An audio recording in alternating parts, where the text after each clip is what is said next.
everyone.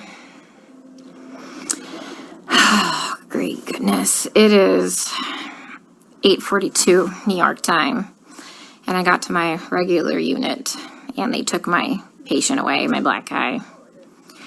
And now I'm getting switched units. This is exactly what happened before at the other hospital. As soon as I told somebody, like management, and tried to advocate for my patient, they take the patient away from me and then they move me. So, like, I legitimately don't even know what to do anymore. Like, even the advocacy groups don't give a shit about these people. Like, literally, like, Black lives don't matter here. And I mean, that's pretty sad that somebody who is white and lives hundreds of miles away from the city gives more of a shit about these people than the actual people in this city. Like, for real. Like, I had a complete breakdown yesterday because, you know, I missed an important email to do a revision on my proposal, so my proposal got canceled because I was trying to advocate for my patient and talk to management here and get the care that he needs because he's being medically mismanaged.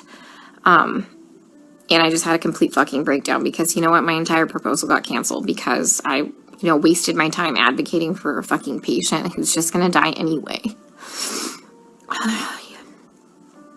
You know, and sure enough, they take the patient away from me, and then almost 2 hours into the shift, they switch me units.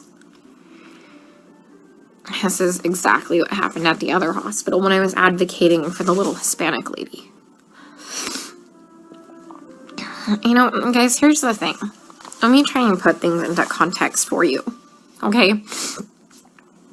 I know not everybody's gonna live. I'm not that fucking green or ignorant or, you know, bright-eyed and bushy-tailed to think that, okay? I know we're gonna have a shit ton of people die. But these people aren't dying from COVID. Let me give you several examples here. An anesthesiologist intubated the patient's, like, I think it was right, bronchi and of a patient, and they couldn't get the SATs up, and for about 5 hours, like, we were waiting on a chest x-ray to confirm that the placement was wrong. And in the meantime, while we're waiting for that, and we've told the anesthesiologist that it was placed wrong, because, like, literally only one side of his fucking chest is, like, inflating, he dies. Okay? A patient had a heart rate of 40, and the resident started doing chest compressions on him, which is not what you do. You just externally pace them, or you know, give him some atropine. And then, you know, I run in there to stop him from doing chest compressions on somebody with a fucking pulse. And then he decides to push epi. He throws some pads on him to defibrillate the guy in bradycardia. Okay, he has a heart rate of 40 in a stable, you know, bradycardic rhythm. We just need to give him some atropine and pace him. He fucking defibrillates him and kills him. And I was literally ran out of, like, the patient's room to get, like, the director of nursing who was standing out there. And I'm like, can you stop him? He's going to kill that patient. He's going to kill that patient if he defibrillates him with bradycardia and a heart rate of 40. And the director of nursing just shook his head. And I turned around and he killed the dude.